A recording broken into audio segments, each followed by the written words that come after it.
Hi, welcome to STEM at Home. I'm Miss Caudill, and I'm so glad that you're here with me today. We're going to do a fun STEM activity in just a few minutes.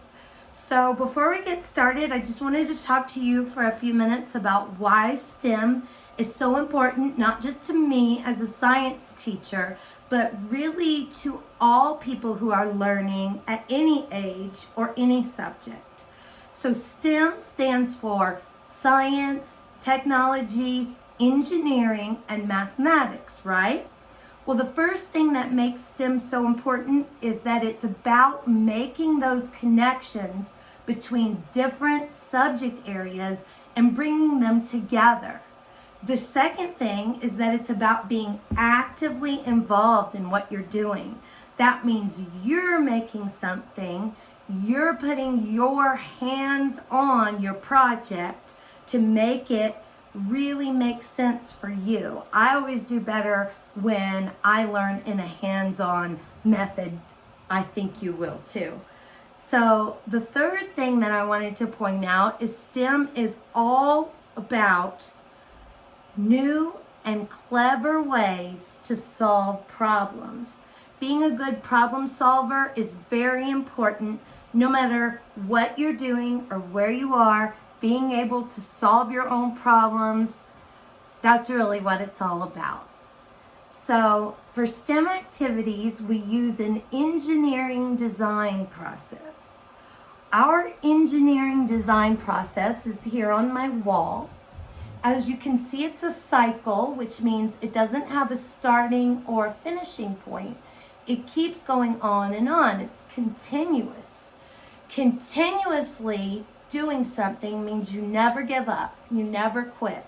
And I hope that if something sparks your curiosity, that you continue to work with it, just as you see here with our engineering design process. I hope you'll make that your engineering design process too, which goes on and on. So to start off with, you could see at the top the word imagine, right? Well, imagination is not just for little kids. Imagination is what takes you to places that maybe don't really exist yet in the world. That doesn't mean that one day they can't become a reality.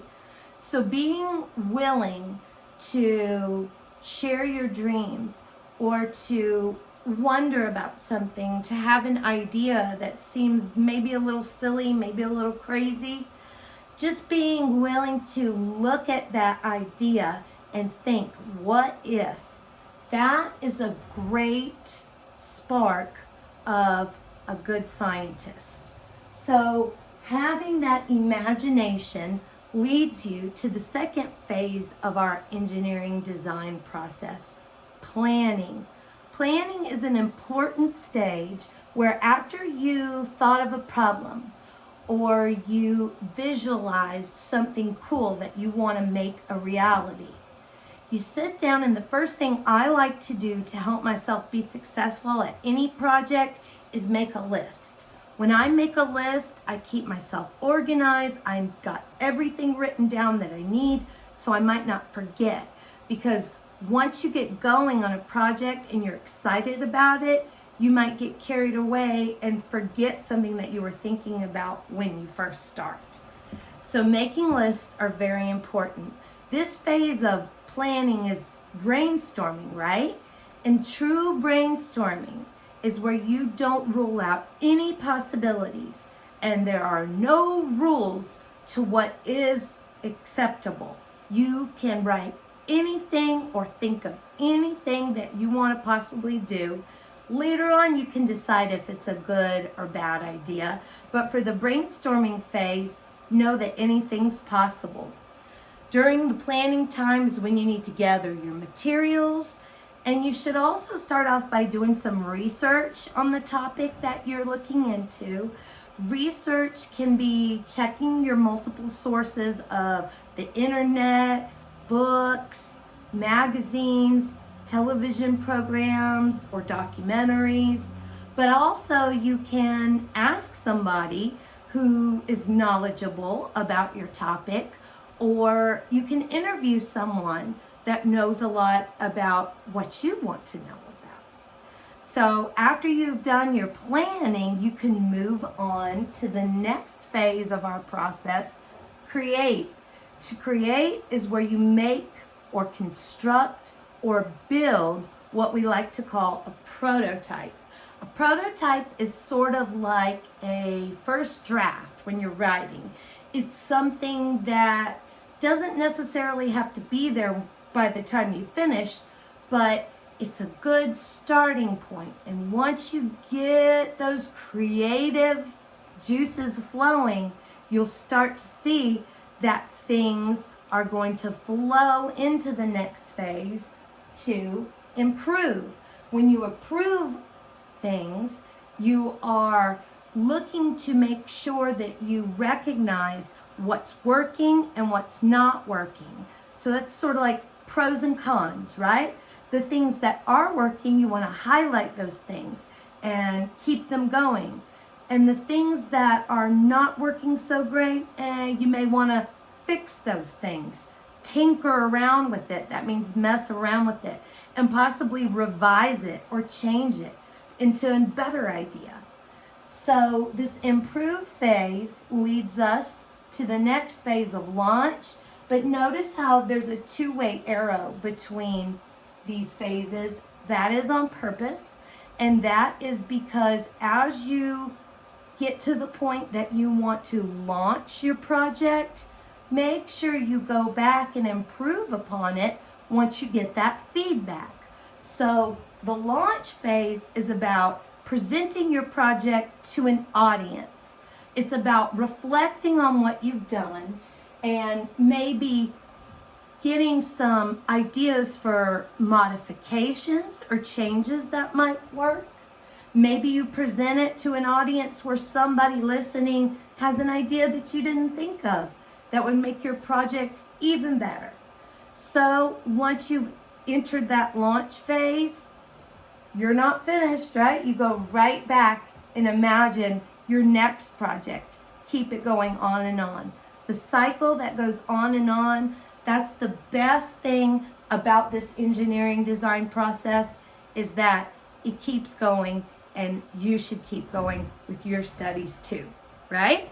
So today, our STEM episode is titled Chloraphyll Printmaking. So you may know what chlorophyll is from science class. Maybe you don't. Well, I'm going to tell you in just a few minutes. But really, what we're doing today is using leaves, plant leaves, to draw. No, we're not using pencils, pens, crayons, markers. We're using the leaves to draw, which is pretty cool in my opinion. So at this point, you may want to go get a piece of paper and a pencil so that you can write down the materials that you'll need for this project. So I'm going to go ahead and show you this pause button. Press pause so you can go and gather your materials to write things down. Got it? Okay, play, we're back on. Here we go. Now that you have something to write down, these are the materials that you're going to need. Green leaves. You could get green leaves from a tree or a shrub, in your yard, in your neighborhood, anywhere. Maybe you have some spinach or kale in your refrigerator, and of course if your mom says it's okay, you could use kale or spinach leaves. You could also use maybe basil or mint leaves if you have an herb garden at your house. The second supply that you'll need is white fabric, or if possible, watercolor paper. So white fabric would be like an old pillowcase, or maybe an old bed sheet, even an old t-shirt. You just want some plain white fabric. Or if you would rather, the next time somebody in your family makes a run to the store, grab some watercolor paper. I'm going to put my chart down for just a second so I can show you what watercolor paper looks like. So it comes on a pad like this, and you could get it in any craft section of any store that sells art supplies or crafts. And this paper is pretty thick.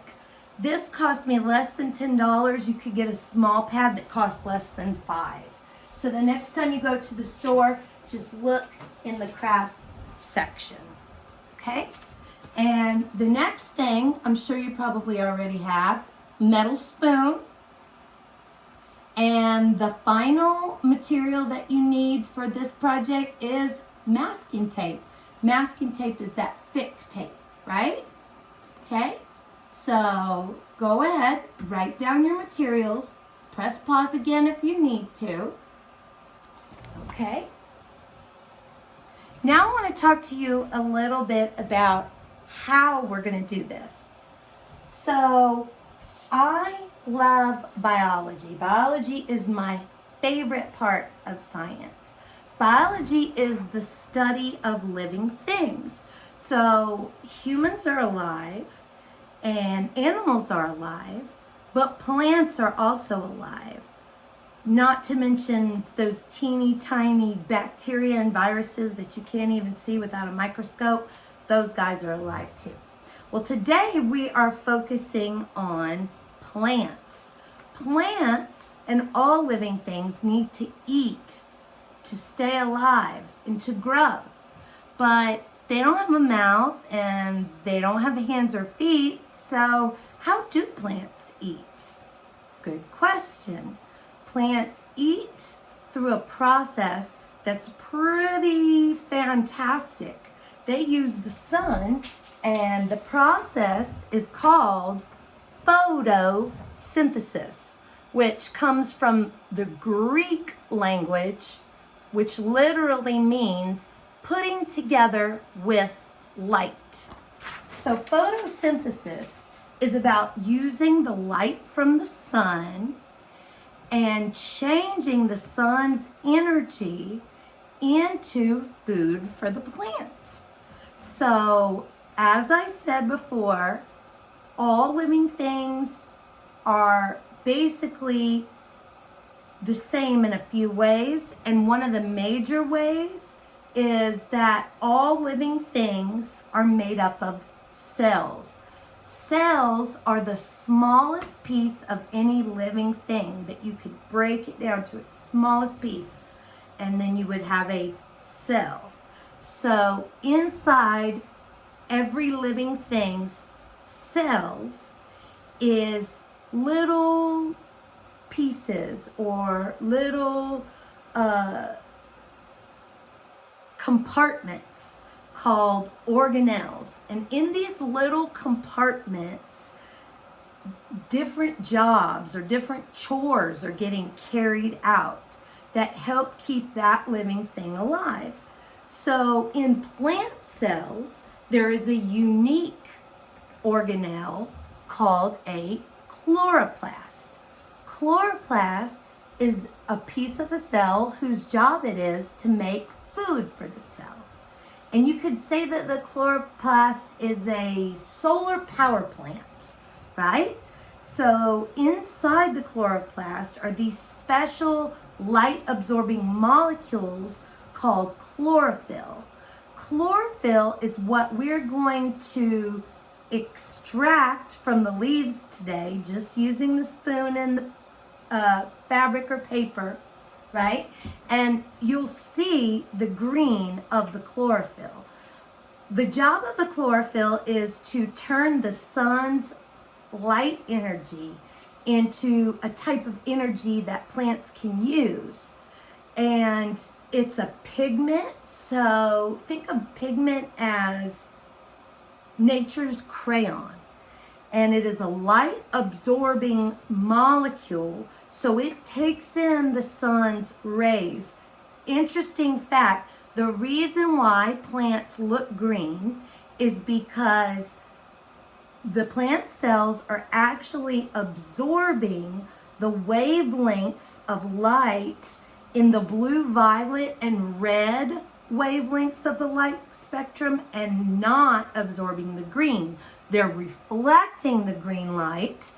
That's why plants look green.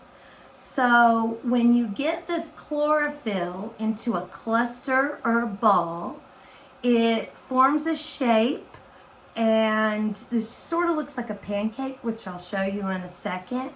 And as it gets stacked up, these little workers inside chloroplasts are changing the sun's energy into food for the plant. So I just want to show you, I have a couple of charts here that I made. So this first one is looking at photosynthesis.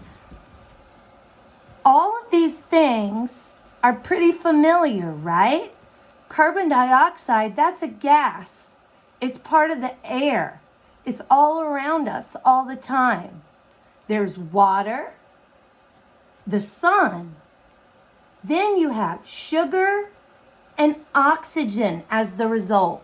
So what we've got here is actually carbon dioxide and water combined together, and they transform with the power of the sun into sugar and oxygen. So congratulations, you are officially a chemist because you just did a chemical equation. Ta-da! So the other chart I want to show you is what's actually happening inside the chloroplast. So you have a plant, right, which gets its energy from the sun and the water that plants need to go through photosynthesis comes from the roots of the plant underground, by the way. So the leaf is made up of cells, and plant cells, if you looked at them under a microscope, would look like little green spots, right? Well, actually, what's in that little green spot, that's the chloroplast. These chloroplasts have stacks. Every time I say stacks, I think about pancakes. Pancakes. So these stacks, they're called thylakoid membranes, and they contain the chlorophyll. Okay? So that is what they look like, and they're little workers absorbing the sun's light. Okay, so that is how it looks, if you could see it up close. And now I'm going to show you how we're going to use our materials to make artwork. So I have this that I've been working on for a little while. This is the same project that you and I are about to do. I just did it a bunch of times. You can make a cool piece of art. You could keep it sort of abstract, and if you wanted to, you could really do anything with it. You could turn it into different shapes, or maybe use crayons or markers or colored pencils and actually draw around the chlorophyll. But I didn't use anything to make marks on this paper except leaves. This is all the chlorophyll that I got out of the leaves. Okay, so I'm going to show you how I did it. Go get you some leaves. I have the watercolor paper, so maybe you got fabric, and that's fine too. But I'm going to take this paper and I am going to fold it in half. So if you have fabric, that's fine. You just want to fold it in half as well. Fold it in half, and then I have my little material basket here. It has my goggles and apron, but I don't need that today. I'm just going to move this down here. Use the masking tape to tape the paper down once you got a leaf placed inside. So I'm going to take a leaf, just picked it outside. I got lots of trees in my backyard. I'm going to put a leaf. Actually, I'm going to put a few different shapes and sizes in the paper, right? And I'm going to make sure they're flat, have them face down. And I'm going to close and put some masking tape on the top and on the bottom, because what we're going to do with the spoon is actually rub the chlorophyll out of the leaves. So here is my spoon, and this is all that you need to do, right? Is rub the spoon over the leaves that are folded in the paper, and you have to do it kind of hard. So I actually got this pot holder because a while ago when I was rubbing, it was hurting my hand because the spoon got so hot. The spoon gets so hot because metal is a super good conductor of heat. So I'm rubbing, and when I pull up my paper, take off the tape. There you go. See that? Pretty cool, huh? That's the chlorophyll. So you can do anything with that, but it's pretty cool to see that that's how you draw with a plant. So thanks for having me with you, and I hope to see you next time. Have a great day.